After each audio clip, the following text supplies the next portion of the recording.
নমস্কার বন্ধুরা, আশা করছি তোমরা সকলে অনেক ভালো আছো। আমার কুকিং চ্যানেলে তোমাদের সকলকে স্বাগত। আজকে আরেকটি নতুন রেসিপি তোমাদের সঙ্গে শেয়ার করব। আজকে আমি বানিয়ে দেখাবো বাচ্চাদের জন্য খুবই পছন্দের একটি রেসিপি, ম্যাগি।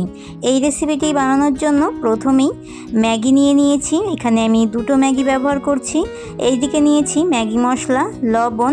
এইদিকে কিছু সবজি আগে থেকেই রেডি করে নিয়েছি মটরশুঁটি, আলু, গাজর, ক্যাপসিকাম।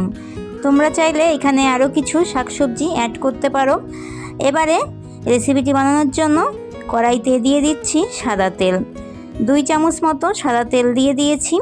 এবারে সবজিগুলোকে হালকা ভেজে নেব। এইভাবে এই রেসিপিটি শুধু বাচ্চাদের না, বড়দের কাছেও অনেক ভালো লাগবে। দিয়ে দিলাম সামান্য লবণ দিয়ে সবজিগুলোকে হালকা ভেজে নেব। সবজিগুলো ভাজার সময় গ্যাসের আঁচটা লো ফ্লেমে করে দিয়েই সবজিগুলোকে ভেজে নিতে হবে। তোমরা যারা নতুন বন্ধুরা প্রথম আমার চ্যানেলে আমার ভিডিওটি দেখছো, আমার চ্যানেলটিকে সাবস্ক্রাইব করে দিয়ে পাশে থাকা বেল আইকনটি অল করে রাখার অনুরোধ রইল, যাতে আমার নিত্য নতুন রেসিপিগুলো তোমরাই প্রথমে দেখতে পাও। সবজিগুলোকে 2 মিনিট মতো ভেজে নিয়েছি।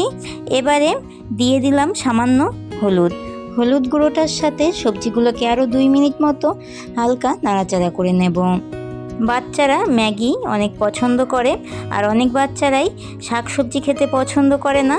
তাদের ক্ষেত্রে বলবো ম্যাগির সাথে এই রকম কিছু শাকসবজি অ্যাড করে ম্যাগিটা বানালে বাচ্চাদের কাছে এই রেসিপিটি অনেক ভালো লাগবে।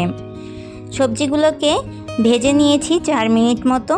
এবারে দিয়ে দিলাম পরিমাণ মতো জল। এবারে সবজিগুলোকে হালকা সেদ্ধ করে নেব।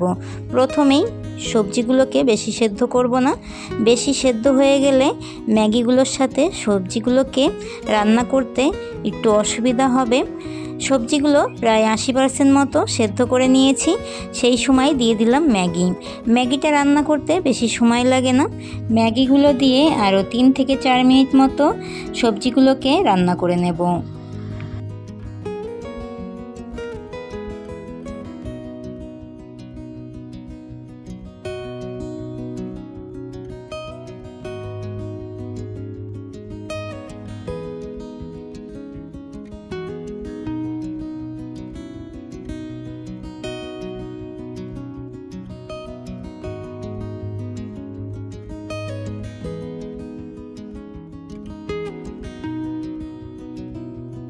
সবজি দিয়ে ম্যাগি রেসিপিটি হয়ে এসেছে।